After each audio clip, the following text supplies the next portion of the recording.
اهلا وسهلا بيكم معايا النهارده في فيديو جديد. انا النهارده هكلمكم عن موضوع وعدتكم ان احنا هنتكلم فيه وهو الهجمات. خليكم معايا بعد الفاصل.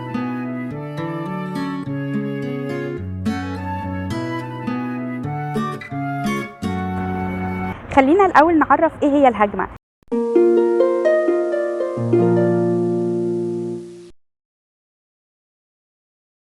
الهجمه دي بتيجي لوحدها وبتروح لحالها لوحدها، زي ما تقولوا كده هجمه وتعدي.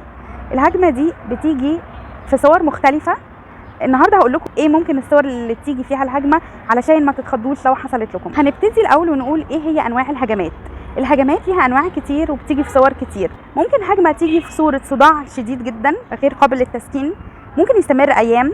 ممكن هجمه تيجي في صوره نوم وخمول وتكسير جسم واحساس بالهمدان وقت طويل.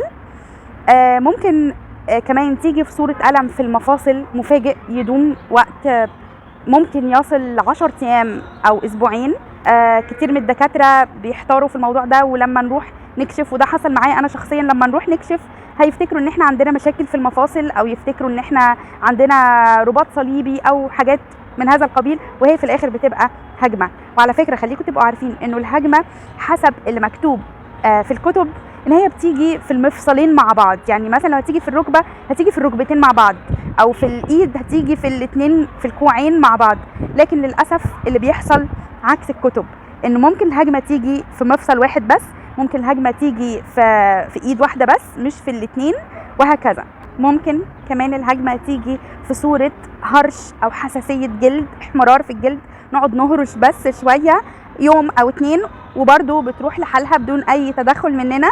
وكمان ممكن تيجي الهجمه في صوره التهاب شديد في العضلات تلتهب، فمثلا لو عضلات رقبتنا هي اللي التهبت يأثر على زورنا، فنحس ان احنا عندنا التهاب في الحلق والتهاب في الزور، ونروح نكشف زي ما قلنا قبل كده برضو ما يبقاش في حاجه، دي بتبقى هجمه. ممكن كمان الهجمه تيجي في صوره غثيان وقلبة معده واحساس انك عايز ترجع، وده بيكون لوحده بدون اي سبب برضو.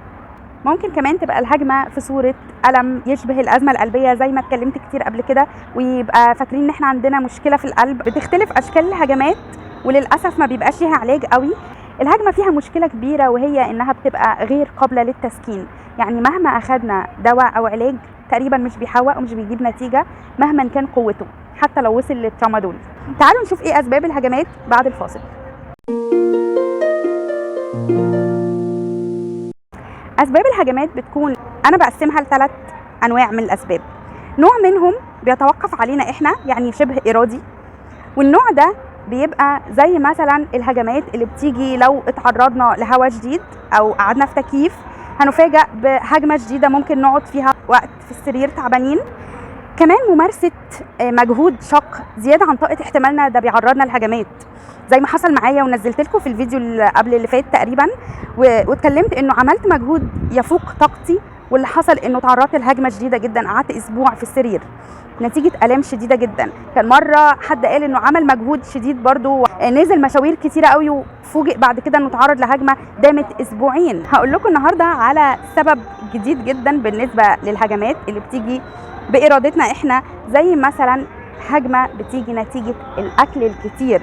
احنا لو اكلنا كتير بيحصل مشاكل في امعائنا والقولون بتاعنا، وبنفاجئ ان احنا دخلنا في تعب شديد نتيجه الاكل الكتير. معدتنا تتملي تضغط على عضله الحجاب الحاجز، فنحس بضغط شديد، فنحس ان نفسنا اتكتم ومخنوقين وتعبانين ومش قادرين ناخد نفسنا كويس. ده بيبقى بسبب الاكل الكتير. ممكن يكون سبب الهجمه الضغط والتوتر، لو تعرضنا لضغط شديد وتوتر يسبب لنا هجمه، وده زي ما حصل معايا وبيحصل كتير مع ناس منكم، انه يقولوا لما بنزعل بنفاجئ ان احنا نمنا في السرير وقت طويل او تعبنا، جات لنا الام شبه الازمه القلبيه، جالنا نوم شديد وعميق بسبب السكريات. تناول السكريات بيعرضنا لحظيا يعني في الحال لهجمه، وده برضو حصل معايا وبيحصل مع ناس كتير منكم. اكتبوا لي في الكومنتات لو حد حصل معاه كده، ولو حد بيحصل معاه انواع هجمات مختلفه يا ريت يبقى يقول لنا عليها. ممكن تيجي هجمات كمان بسبب تيار هواء شديد، ده بيحصل كتير برضو معانا.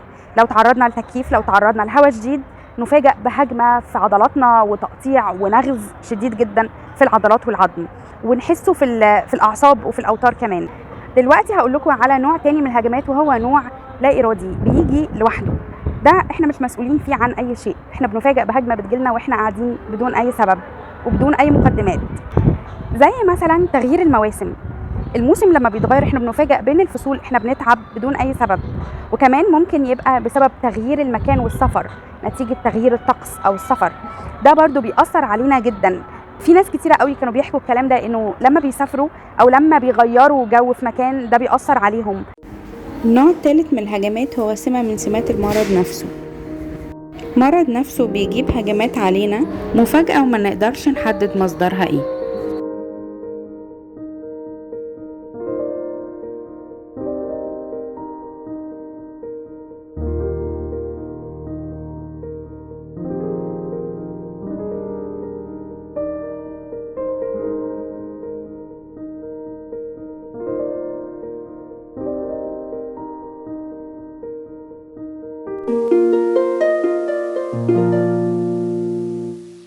ازاي نتغلب على الهجمات دي؟ خليني اقول لكم كلام عملي. احنا اول حاجه هنعملها انه لو هنغير جو او هنتعرض لاي تيار هواء، احنا لازم نبقى بنلبس ملابس مناسبه للجو اللي احنا هنبقى فيه. يا ريت ما نتعرضش لاي تكييفات مباشره، انا قلت الكلام ده قبل كده، او مراوح مباشره. نحاول اننا نبقى لابسين ملابس قطنيه تحمي اكبر اجزاء من جسمنا، وخصوصا منطقه الظهر والرقبه والاكتاف، لانه دول بيتاثروا بشكل فظيع بالهواء. كمان خلينا ما نبذلش مجهود فوق طاقتنا، ده مهم جدا واتكلمت فيه قبل كده مرارا وتكرارا. من فضلكم ما تبذلوش مجهود فوق طاقتكم. يعني لو مثلا كانت الدكتوره بتاعتي قالت لي الكلام ده، انه لو انا وانا بعمل تمارين، لو من ثالث عده، انا المفروض ابقى بعمل 10 عدات، لو من ثالث عده حسيت ان انا تعبت ومش قادره اكمل، اوقف فورا التمرين، مش هكمل باقي العدات بتاعتي ومش هضغط على نفسي، لانه ما ينفعش احمل نفسي فوق طاقتي. حاجه قلناها كتير كمان هي اننا نمنع سكريات نهائيا، نمنع السكريات، وده هيفرق معانا في الهجمات وفي قوتها وفي شدتها. ما ناكلش لحد الشبع، احنا مش عايزين بطننا تتملي على اخرها. قبل ما نحس ان احنا هنشبع لازم نوقف اكل فورا علشان ما نصابش بهجمه. اخر حاجه هنهي بيها وهي انه لو تعرضت لضغط نفسي انا لازم اتعامل مع الموضوع بعقلانيه، انا مش هتعامل بمشاعري، مش هتعامل باحزان، لا مش هينفع. احنا لازم نبقى بنتعامل بعقلانيه، نبص بنظره واقعيه للامور ونشوف الحزن والزعل بيعمل فينا ايه. وقتها هنقدر نتعامل صح مع الموقف، وهنقدر نعالجه صح بهدوء من غير ما نبقى بنتعرض لضغط شديد. انا هقول لكم حاجه واحده بس، هي انه الحياه تستاهل ان احنا نعيشها بدون هجمات. حاولوا تقللوا هجماتكم قد ما تقدروا، وتلتزموا بان احنا نبعد عن مسببات الهجمات على الاقل اللي في ايدينا. لو كان الفيديو مفيد بالنسبه لكم، مستنيين انكم تعملوا لايك، تعملوا شير، تعملوا سبسكرايب للقناه. محتاجين نكتر علشان يبقى صوتنا عالي ويوصل للناس كلها. لو تحبوا تنضموا لجروب الفيسبوك بتاعنا هسيب لكم الرابط بتاعه، وكمان الانستجرام. مستنيه منكم تعليقاتكم. لو كان بيجي لكم انواع هجمات مختلفه عن اللي انا قلتها في الفيديو، يا ريت تشاركونا بيها علشان نستفيد كلنا من تجارب بعض. دمتوا في صحه وعافيه واستقرار. سلام.